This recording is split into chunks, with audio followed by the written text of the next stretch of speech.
ଠକେଇ ଅଭିଯୋଗରେ ଦୁଇ ଗିରଫ ସମ୍ବଲପୁରରେ ଆର୍ଥିକ ହେରଫେର ମାମଲାରେ ଦୁଇ ଅଭିଯୁକ୍ତଙ୍କୁ ଗିରଫ କରିଛି ପୁଲିସ। ସେମାନଙ୍କ ପାଖରୁ ବିପୁଳ ପରିମାଣର ଅର୍ଥ ସହିତ ଅନେକ ଦସ୍ତାବିଜ ଜବତ ହୋଇଛି।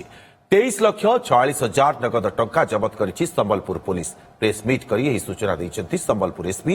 ଏହା ସହିତ ଅଭିଯୁକ୍ତଙ୍କ ତିନିଟି ଆକାଉଣ୍ଟକୁ ଫ୍ରିଜ୍ କରିଛି ସମ୍ବଲପୁର ପୁଲିସ। ଗୋଟିଏ ଆକାଉଣ୍ଟରେ ଥିବା 14 ଲକ୍ଷ, ଅନ୍ୟ ଏକ ଆକାଉଣ୍ଟରେ 20 ଲକ୍ଷ ସହିତ ଆଉ ଏକ 10 ଲକ୍ଷ ଟଙ୍କା ଜମା ଥିବା ତିନିଟି ଆକାଉଣ୍ଟକୁ ଫ୍ରିଜ୍ କରିଛି ପୁଲିସ। ତେବେ କେତେ ଟଙ୍କା ଜବତ କରାଯାଇଛି ଆପଣମାନେ ଦେଖୁଛନ୍ତି ସେ ଚିତ୍ର ଏବଂ ଏ ଠକ ମାନଙ୍କୁ ଗିରଫ କରାଯାଇଛି। ଦୁଇ ଠକ ସମ୍ବଲପୁରରେ ଆର୍ଥିକ ହେରଫେର ମାମଲାରେ ଦୁଇ ଅଭିଯୁକ୍ତଙ୍କୁ ଗିରଫ କରିଛି ପୁଲିସ। ଏମାନେ ଅନେକ ଠକାମି କରିଥିଲେ, ଲକ୍ଷ ଲକ୍ଷ ଟଙ୍କାର ଠକାମି କରିଥିଲେ ଏବଂ ସମ୍ବଲପୁର ପୁଲିସକୁ ଇଏ ଗୋटे ବଡ଼ ସଫଳତା। 3 କୋଟିରୁ ଅଧିକ ଆର୍ଥିକ କାରବାର ରହିଛି ମାମଲା ଏମାନଙ୍କ ନାଁରେ। ଦୁଇ ଅଭିଯୁକ୍ତଙ୍କୁ ଗିରଫ କରାଯାଇଛି। 23,46,000 ନଗଦ ଟଙ୍କା ଜବତ କରିଛି ସମ୍ବଲପୁର ପୁଲିସ। ଅଧିକ ସୂଚନା ପାଇଁ ସଞ୍ଜୟ ଜେନା ସମ୍ବଲପୁର ବ୍ୟୁରୋ ହେଡ୍ ଆମ ସହିତ ଯୋଡ଼ିଛନ୍ତି। ସଞ୍ଜୟ, ଇଏ ଠକ ମାନଙ୍କୁ ଗିରଫ କରାଯାଇଛି। ଦୁଇ ଠକ ଇଏ ରହିଛନ୍ତି, ଏମାନଙ୍କ ନାଁରେ କ'ଣ ବିସ୍ତୃତ ଅଭିଯୋଗ ରହିଥିଲା, କ'ଣ ଠକେଇ ଅଭିଯୋଗ ରହିଥିଲା, ପୁଲିସ ଏମାନଙ୍କୁ କେମିତି ଗିରଫ କରିବାରେ ସଫଳ ହେଲା? ବିଭାଗର ଅର୍ଥକୁ ଅବକାରୀ ବିଭାଗ ଅର୍ଥକୁ ଲୁଟ୍ କରିଛନ୍ତି ଅବକାରୀ ବିଭାଗର କର୍ମଚାରୀ ଏବଂ ଅବସରପ୍ରାପ୍ତ ଅଧିକାରୀ। ଏବଂ ଏହି ଘଟଣାରେ ଜଣେ କିରାଣୀ ଗିରଫ ହୋଇଛନ୍ତି ଏବଂ ଆଉ ଜଣେ ଅବସରପ୍ରାପ୍ତ ଏଏସ୍ଆଇ ଅବକାରୀ ବିଭାଗର ସେ ଗିରଫ ହୋଇଛନ୍ତି। ଏ ନେଇକି ଗତ ମାର୍ଚ୍ଚ ମାସ 9 ତାରିଖରେ ଅବକାରୀ ବିଭାଗର ଡେପୁଟି କମିଶନର ସେ ଅଇଁଠାପାଲି ଥାନାରେ ଏକ ମାମଲା ରୁଜୁ କରିଥିଲେ। ଅଡିଟରୁ ଏକଥା ଜଣାପଡ଼ିଥିଲା ଯେ ସେମାନେ ଆଇଏଫ୍ଏମ୍ଏସ୍ ପୋର୍ଟାଲ ମାଧ୍ୟମରେ ଏଏସ୍ଆଇ ଅଚ୍ୟୁତ ଦେହୁରୀଙ୍କ ନାମରେ କିଛି ଅର୍ଡର ସେମାନେ ଇସ୍ୟୁ କରାଯାଇଥିଲା ଏବଂ ଏମାନେ ଚଞ୍ଚକତା କରିକି ସରକାରୀ ଅର୍ଥ ଲୁଟ୍ କରିଥିଲେ ଏବଂ ପାଖାପାଖି 3 କୋଟି ଇଏ ହଜାର ବା ଲକ୍ଷରେ ନୁହେଁ 3,67,ଲକ୍ଷ ଟଙ୍କାର ଆର୍ଥିକ ହେରଫେର କରିଥିଲେ। ଏବଂ ଏହି ଘଟଣା ଜଣା ପଡିଲା ପରେ ପୋଲିସ ପ୍ରାଥମିକ ଭାବେ ସେମାନଙ୍କ ନିକଟରୁ 23,46,500 ଟଙ୍କା ନଗଦ କ୍ୟାଶ ଜବତ କରିଛି।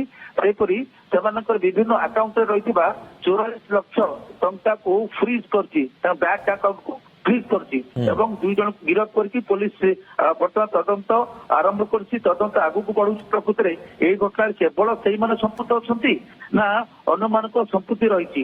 ତେଣୁ ଏଇ ନେଇକି ଇଏ କାରଣ ୟା ପୂର୍ବରୁ ଏବେ ଏପରି କେବେ ହେଇନଥିଲା ଯେ ସେଇ ବିଭାଗର ଟଙ୍କାକୁ ଚଞ୍ଚକତା କରି ସେଠାରେ ଚାକିରି କରୁଥିବା ଏବଂ ଜଣେ ଅବସରପ୍ରାପ୍ତ କର୍ମଚାରୀ କିପରି 2 ଜଣଙ୍କର କେମିଷ୍ଟ୍ରି ଜମିଥିଲା। ଏବଂ ସଞ୍ଜୟ, ଜଣେ ଅବସରପ୍ରାପ୍ତ କର୍ମଚାରୀ ୟା ଭିତରେ ସାମିଲ ଅଛନ୍ତି, ତାଙ୍କର କ'ଣ ଏତେ ରହିଥିଲା ଦବଦବା ଯେ ଅବସର ନେବା ପରେ ମଧ୍ୟ ସେ ଏଥିରେ ସାମିଲ ହୋଇପାରୁଥିଲେ, ତାଙ୍କର ସହଯୋଗ ରହୁଥିଲା ଏଥିରେ? ତ क्योंकि सास भी कभी बहुत ही ସେଇଭଳିଆ ଇଏ ହିଁ ଦୀର୍ଘ ଦିନ ଚାକିରି କଲା ପରେ ସେଇ ବିଭାଗରୁ ସେ ଅବସର ନେଇଛନ୍ତି। ତେଣୁ ସେ ଭଲ ଭାବେ ଜାଣିଥିବେ ପ୍ରକୃତରେ କିପରି ଠକା ଯାଇପାରିବ। ସରକାରୀ ତହବିଲ ଅବକାରୀ ବିଭାଗରୁ କେଉଁ ବାଟ ଦେଇକି ଗଳା ବାଟ ଦେଇକି ସେମାନେ ଟଙ୍କା ଠକି ପାରିବେ। ଏ ବାଟ ନିଶ୍ଚିତ ଭାବେ ଇଏ ଯେତେ ଅଭିଜ୍ଞ, ତାଙ୍କ ବୟସ ପାଖାପାଖି 65 ବର୍ଷ ଅବସରପ୍ରାପ୍ତ ଏଏସ୍ଆଇ ଅଛନ୍ତି। ତେଣୁ ସେ ବିଭାଗରେ 60 ବର୍ଷ ପର୍ଯ୍ୟନ୍ତ କାମ କରିକି ଅବସର ନେଲା ପରେ ସେ ଅବକାରୀ ବିଭାଗର ଭଲ ମନ୍ଦ ଫାଙ୍କା ବାଟ କୋଉଠି ଅଛି ଗଳା ବାଟ ସେ ତାଙ୍କୁ ଭଲ ଭାବେ ଅବଗତ। ତେଣୁ ଗୋଟେ ଅର୍ଗାନାଇଜ କ୍ରାଇମ କହିପାରିବା, ଯୋଉଟା କି ବାହାର ଲୋକ ନୁହେଁ, ନିଜେ ସେଇ ବିଭାଗର ଲୋକ ହିଁ ଏଥିରେ ସାମିଲ ଥିଲେ। କିପରି ସରକାରୀ ଟଙ୍କାକୁ ସେମାନେ ନିଜ ଆକାଉଣ୍ଟକୁ ପକେଇବେ।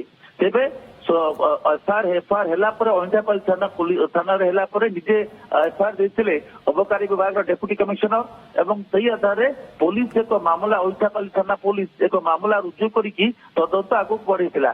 କିନ୍ତୁ ସେ ପର୍ଯ୍ୟନ୍ତ ଜଣାପଡୁନଥିଲା ଯେ ପ୍ରକୃତରେ ଢୋଲ ଭିତରେ ମୂଷା ଅଛି ବୋଲି ଜଣାପଡୁନଥିଲା। ଅର୍ଥାତ୍ ସେଇ ବିଭାଗର କର୍ମଚାରୀ ଏବଂ ଅବସରପ୍ରାପ୍ତ ଅଧିକାରୀ ହିଁ ଏଇ ଆର୍ଥିକ ହେରଫେର ଘଟଣାରେ ସେମାନେ ହିଁ କାରପେଟଦାର, ତାହା ସେତେବେଳେ ଜଣାପଡୁନଥିଲା।